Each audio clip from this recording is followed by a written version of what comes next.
तो गाइस भी कैसे हो आप सभी लोग। आई होप सभी लोग ठीक ही होंगे। तो आज हम जो फोर्थ यूनिट का जो सेकंड टॉपिक करेंगे 201 कोड है बुक का कोड जो 201 है। तो हम जो इसका सबसे पहले अर्थ करेंगे, लिखेंगे, पढ़ेंगे, फिर परिभाषा देखेंगे इसकी, फिर विशेषताएं, फिर अस्तित्ववाद पर जीन पॉल सरत्रे के विचारों का वर्णन। ये आया हुआ था क्वेश्चन, ये पूरा क्वेश्चन आया हुआ था पिछली बार। तो सबसे पहले हम क्या है इसका अर्थ देखेंगे कि इसका अर्थ क्या होता है। अस्तित्ववाद एक ऐसा विचार है जो कहता है कि मनुष्य अपने जीवन का अर्थ और उद्देश्य स्वयं बनाता है। ठीक है, क्या है कि भाई हर व्यक्ति स्वतंत्र है। ठीक है, देखते हो कि हर व्यक्ति स्वतंत्र है, वे अपने निर्णय स्वयं लेता है, अपने कर्मों के लिए स्वयं जिम्मेदार होता है। जीवन का अर्थ पहले से तय नहीं होता, उसे मनुष्य स्वयं बनाता है। ठीक है, आपने देख लिया इसका। अगर हम इजी सा देखें कि वह अस्तित्ववाद वे विचारधारा है जो मानती है कि मनुष्य सबसे पहले अस्तित्व में आता है, फिर अपने कर्मों और निर्णयों से अपने जीवन का उद्देश्य और पहचान बनाता है। अब हम इसकी परिभाषाएं देखेंगे। जॉन पॉल सत्रह के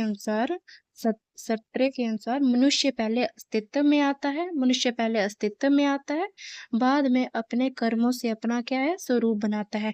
मार्टिन हाइडेगर के अनुसार मनुष्य अपने अस्तित्व का अर्थ स्वयं खोजता है। ठीक है, कार्ल थस्पर्स के अनुसार अस्तित्ववाद मनुष्य की स्वतंत्रता और आत्मज्ञान का दर्शन है। अब हम इसकी क्या है करेक्टरिस्टिक्स देखेंगे। पहली है कि व्यक्ति की प्रधानता, इसमें क्या है व्यक्ति क्या है सबसे महत्वपूर्ण है। दूसरा है स्वतंत्रता, हर व्यक्ति को निर्णय लेने की क्या है स्वतंत्रता है। तीसरा है व्यक्तिगत अनुभव, व्यक्तिगत अनुभवों को महत्व दिया जाता है। फोर्थ है जिम्मेदारी, व्यक्ति अपने कर्मों के लिए स्वयं जिम्मेदार है। फिफ्थ है आत्मनिर्माण, व्यक्ति अपनी पहचान स्वयं बनाता है। चयन का महत्व, जीवन में चुनाव महत्वपूर्ण है। सेवंथ है आत्म जागरूकता, स्वयं को समझने पर बल देता है। एट्थ है जीवन का अर्थ, व्यक्ति अपने जीवन का अर्थ क्या है स्वयं तय करता है। नाइन्थ है परंपराओं का विरोध, अंधविश्वास और रूढ़ियों का विरोध करता है। मानवीय मूल्यों पर जोर, मानव गरिमा और सम्मान को महत्व देता है। अब हम क्या है इसके सिद्धांत देखेंगे जो जीन पॉल सत्रे के द्वारा दिए गए हैं। सबसे पहले कि अस्तित्व सार से पहले है, मनुष्य क्या है पहले जन्म लेता है, बाद में अपने कर्मों से अपनी पहचान बनाता है। दूसरा है मनुष्य क्या है स्वतंत्र है, प्रत्येक व्यक्ति को अपने निर्णय लेने की क्या है स्वतंत्रता होती है। जिम्मेदारी का सिद्धांत, व्यक्ति के अपने सभी कार्य और निर्णयों के लिए क्या है स्वयं ही जिम्मेदार होता है। फोर्थ है चयन का महत्व, मनुष्य अपने चुनावों द्वारा अपना क्या है व्यक्तित्व और भविष्य बनाता है। फिफ्थ है आत्मनिर्माण, व्यक्ति अपने कर्मों से क्या है स्वयं को गढ़ता है। जीवन का अर्थ स्वयं बनाना, जीवन का कोई क्या है निश्चित उद्देश्य नहीं होता, मनुष्य उसे स्वयं क्या है निर्धारित करता है। प्रामाणिक जीवन, व्यक्ति को वास्तविक विचारों और मूल्यों के अनुसार क्या है जीवन जीना चाहिए। एर्थ है मानव केंद्रित दृष्टिकोण, मनुष्य अपने भाग्य का क्या है निर्माता क्या है स्वयं है। चिंता और संघर्ष, स्वतंत्रता के साथ चिंता और जिम्मेदारी भी आती है। टेंथ है अस्तित्व सार से पहले है, व्यक्ति के अपने कर्मों से क्या है अपनी पहचान बनाता है। अब हम देखेंगे कि अस्तित्ववाद एवं शिक्षा। अस्तित्ववाद के अनुसार शिक्षा का क्या उद्देश्य है। शिक्षा का उद्देश्य व्यक्ति के व्यक्तित्व, स्वतंत्रता, आत्मबोध और आत्म विकास को क्या है विकसित करना है। शिक्षा व्यक्ति को अपने जीवन का अर्थ खोजने और सही निर्णय लेने में क्या है सहायता करती है। अब देखेंगे कि भाई अस्तित्ववाद एवं शिक्षा के क्या उद्देश्य हैं। पहला है कि व्यक्तित्व का पूर्ण क्या है विकास करना है, उसका पहला उद्देश्य है। दूसरा है कि भाई स्वतंत्र चिंतन की क्या है क्षमता बढ़ाना है। आत्म जागरूकता क्या है विकसित करना है। निर्णय लेने की क्षमता बढ़ाना है।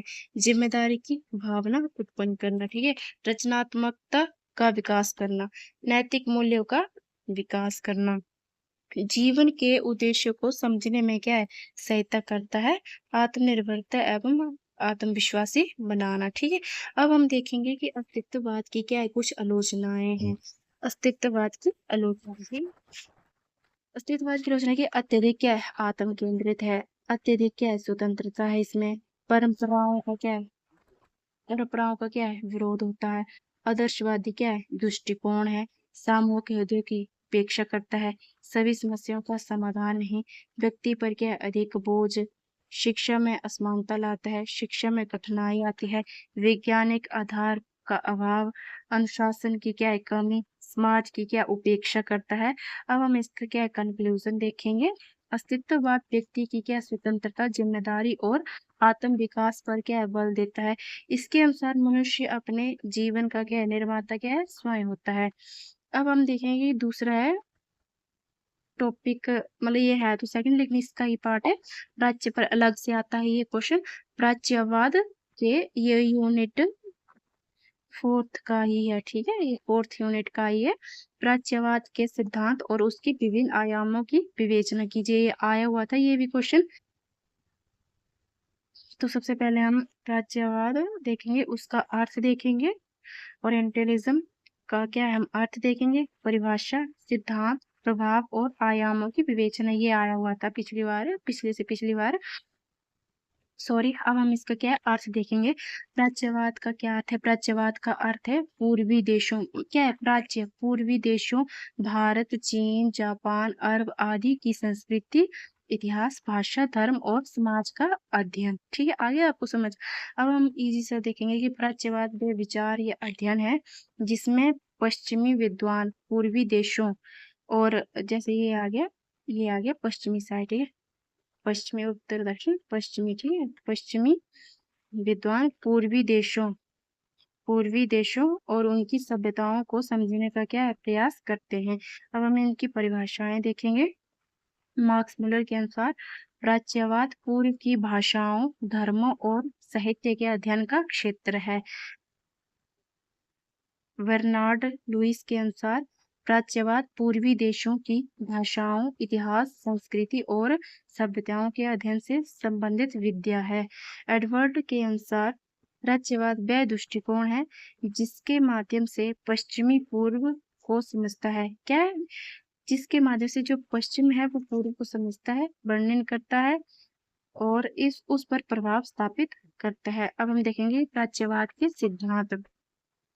सिद्धांत क्या है। फर्स्ट पॉइंट है पूर्वी समाजों के अध्ययन का सिद्धांत। पूर्वी देशों की संस्कृति, इतिहास और समाज का अध्ययन क्या है आवश्यक है। सांस्कृतिक भिन्नता का सिद्धांत। पूर्व और पश्चिम की संस्कृतियां एक दूसरे से भिन्न है। पूर्व और पश्चिम की संस्कृतियां क्या है एक दूसरे से भिन्न है। तीसरा ज्ञान और शक्ति का सिद्धांत।